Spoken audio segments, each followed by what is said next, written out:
শ্রীমঙ্গলে এসে টেস্টি খাবার বলতে কোথায় খাবেন এটা প্রশ্ন করলে এর উত্তরের লিস্টে যে রেস্টুরেন্টগুলো আছে তার মধ্যে থাকবে রিজিক রেস্টুরেন্ট। আর রিজিক রেস্টুরেন্টটা পানসি রেস্টুরেন্ট যেখানে ছিল ঠিক সেখানেই, পানসির পরিবর্তে এখন চালু হয়েছে। আর আমরা আজকে টেস্ট করব রিজিক রেস্টুরেন্টের খাবার।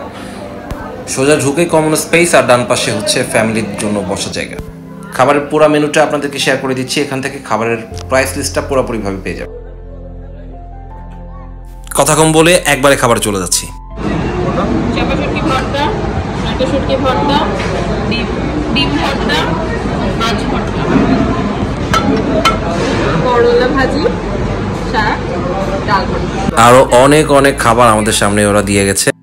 এটা চিকেন রোস্ট, এটা চিকেন ঝাল ফ্রাই, আর এটা সাতকড়া মাটন কালাভুনা। এদেরকে জিজ্ঞাসা করেছিলাম যে এখানকার সব থেকে টেস্টি খাবার কোনটা, তো আমাদেরকে সাজেস্ট করেছে সাতকড়া মাটন কালাভুনা, বোয়াল মাছ আর চিংড়ি। বোয়াল মাছ আর চিংড়িতে আমরা রাতে ট্রাই করব, এখন ট্রাই করতেছি সাতকড়া মাটন কালাভুনাটা আর চিকেন।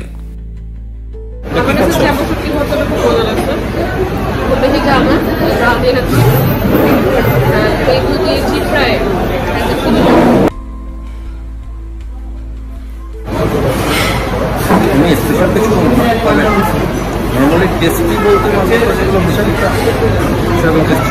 বেশ ভালো ছিল। মোটামুটি কয়েকটা ভর্তা আমি খেলাম, খাবারের মান এভারেজ থাকছে।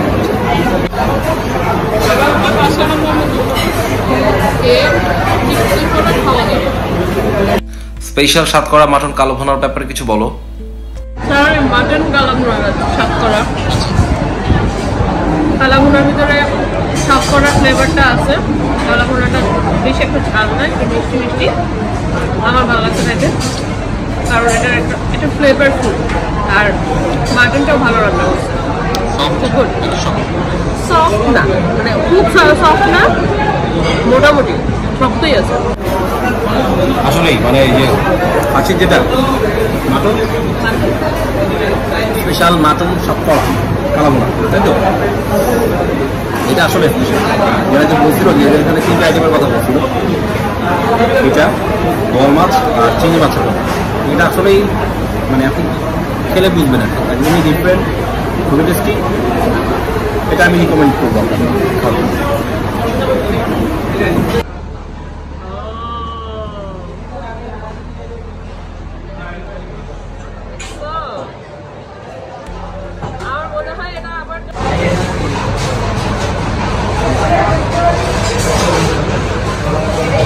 ইয়ামি টেস্টি আছে, মানে কড়া দুধের চা, আবার কড়া চাটাও কড়া, সুন্দর।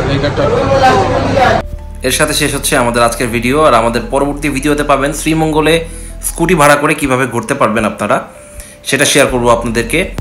কোনো প্রশ্ন বা কোনো সাজেশন থাকলে অবশ্যই কমেন্ট করে জানাবেন। Good bye for today.